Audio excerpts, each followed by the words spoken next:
והסיפור שלי התחיל לפני 43 שנים, ב-1979, לפני שרובכם נולדתם, ובסוף החודש השמיני של ההיריון הראשון שלי, ילדתי תאומים. אני לא ידעתי שאני בהיריון עם תאומים בשלב הזה אפילו, וזו הייתה הפתעה טובה ומאוד מאוד שמחתי, אבל תוך שבוע, קודם הבת ואחר כך הבן, שניהם נפטרו. וגם אני הייתי חולה באותה שלב, אז לא יכולתי להחזיק אחד מהם, לא הייתי בלוויה, לא היה שבעה, לא היה עובדת סוציאלית, לא הייתה שום קבוצת תמיכה כמו שיש היום, ולא הייתה לי תמיכה. רציתי להיות חזקה כדי שההורים שלי לא יישברו ולא יתרסקו, אז לא הרשיתי לעצמי להתאבל, פשוט החזקתי מעמד והמשכתי לשרוד. אני לא יודעת איך. כל החוויה הייתה מאוד מאוד טראומטית, ולא דיברתי על זה עם אף אחד.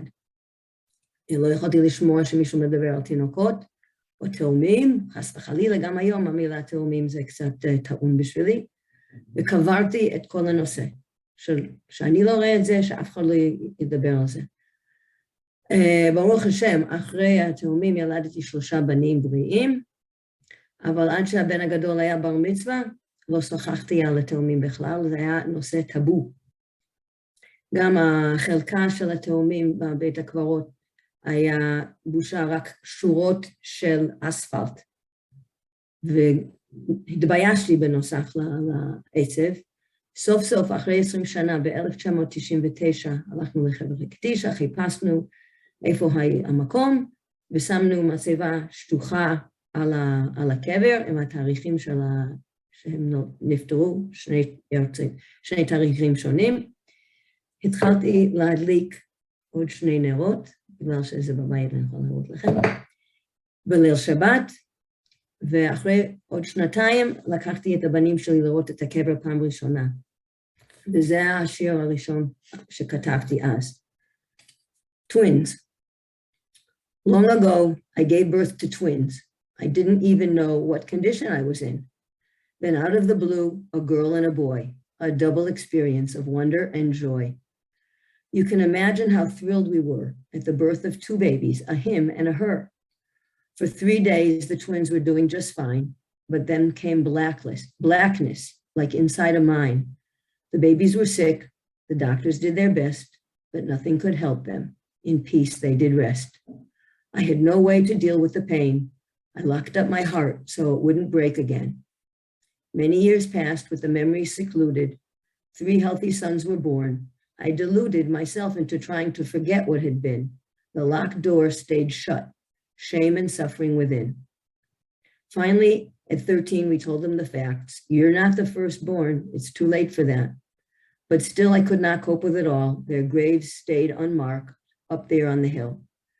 2 years ago, I finally got the strength. We opened the map and measured the length. We ordered a stone to mark the grave. Here lie the twins and their dates. That was a big accomplishment, but the boys couldn't feel it for sure in their gut. So finally now, after 22 years, my sons have seen the place and shed tears.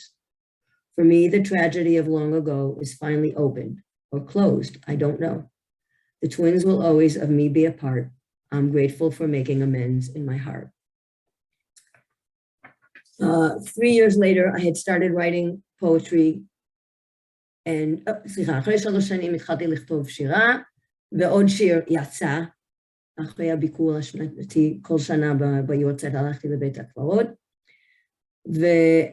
ובשיר הזה אני הבאתי כמה טראומטי המוות היה בשבילי, ואיך שקברתי את הכאב בתוך הנשמה שלי, ואיך שסוף סוף רציתי להתחיל להחלים.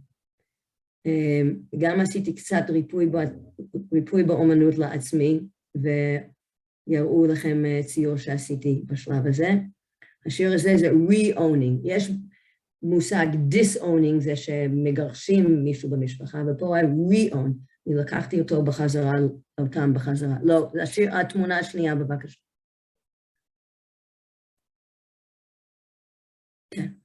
Sometimes a person suffers a pain which is impossible to comprehend. Her pain is acute and traumatic. Her world has come to an end. There's no way for her to deal with the pain which stabs her heart and her soul. So she does what she must to stay alive, though she pays a terrible toll. Like a gangrenous limb which threatens a life and must be amputated, she severs a part of her whole heart and soul. The feelings are just negated. The grief and sorrow, unbearable, are cut off and buried alive, so that her body can function at all.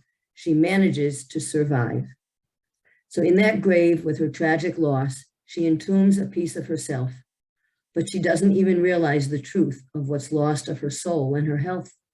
She goes on with her life with a stiff upper lip and nary a backward glance, not realizing the price that she has paid to live her life in a trance.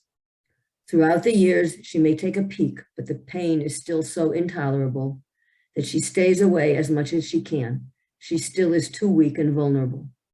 But when she finally reaches the point where she's ready to look within, she sees the scar that is there in her soul, and a process of healing begins. She's finally able to start to unlock that vault which held her pain.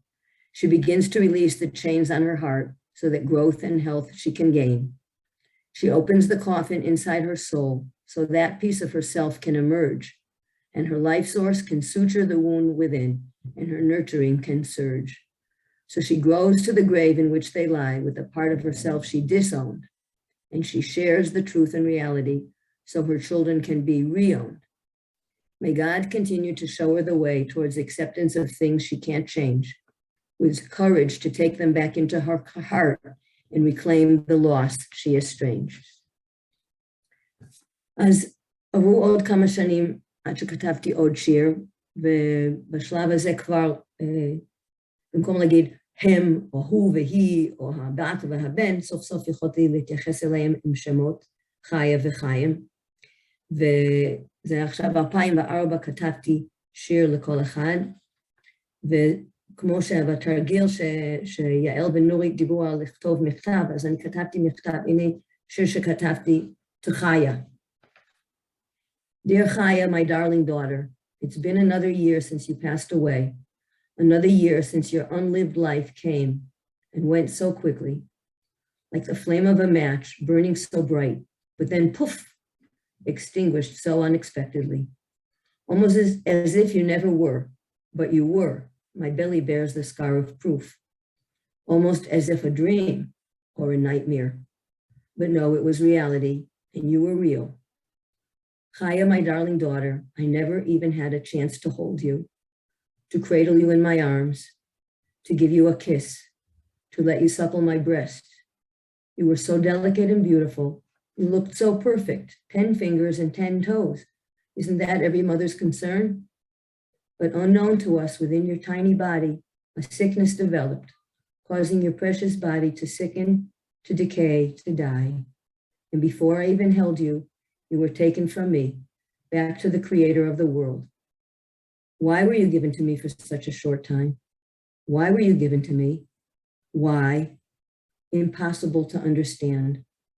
The only comfort for me is to have faith that there is one who does understand.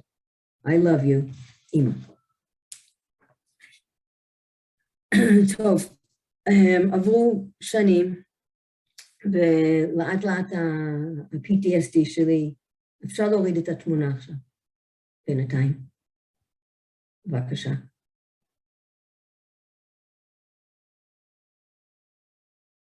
טוב, אז עברו שנים וה-PTSD החלמתי קצת, ויכולתי יותר להודות איך אני מרגישה בתאומים בהווה, ולהודות שאני אוהבת אותם. ב-2020, קצת לפני היום הולדת ה-70 שלי, שמעתי על נחמה קומפורט בארצות הברית. זה ארגון שנותן תמיכה לנשים ומשפחות שסבלו אובדן בהיריון והתחלה אחרי לידה, והם קשורים עם נרות התקווה, ואחר כך ריבה ג'ודס תדבר איתכם. זה היה הפעם ראשונה שהרגשתי בטוחה, ששמעתי שאני לא היחידה, והרגשתי בטוחה לדבר עם אחרים שסבלו מה שאני סבלתי, ושלא הייתי צריכה להיות לבד. והם עזרו לי לארגן מגבית לגיוס כספים, וגם פרסמו וידאו שלי, שאני מספרת את הסיפור שלי בפייסבוק. אחרי כל כך הרבה שנים, להרבה חברים ומשפחה שלי, זה היה הפעם ראשונה ששמעו על הטרגדיה. זה לקח לי כל כך הרבה שנים לצאת מהארון. ואני מוקירה ומצדיעה לאומץ של כל אחד מכם, שהם לא בורחים מהכאב הזה, ולא מתחמקים מהכאב, ואתם מתמודדים עם זה, שזה טרי, ואני מעריכה מאוד את האומץ שלכם. אז פה ב-2020 יש עוד שיר, זה Forever. From the moment he or she is born, the love we feel for a baby is special, unconditional, instantaneous, eternal. And even if that baby lives only a few days, my love for him is etched into my soul. My love for her is part of me. No matter how many decades pass, that love will never die or even fade away. I will never forget you. השיר האחרון שכתבתי זה מפברואר האחרון, והיום אני באמת במקום אחר. יש לי אומץ לשנות, לחלק את הסיפור הזה, והסכמתי שיקליטו, כי אם מישהו שומע מילה אחת שאני אומרת, או לא יכול לשמוע בגלל הזמן, ומה שומעים איזו הקלטה, ומישהו יקבל קצת חיזוק, דיינו. אני מקווה לקבל הדרכה כדי שאני יכולה לתת תמיכה לאחרים.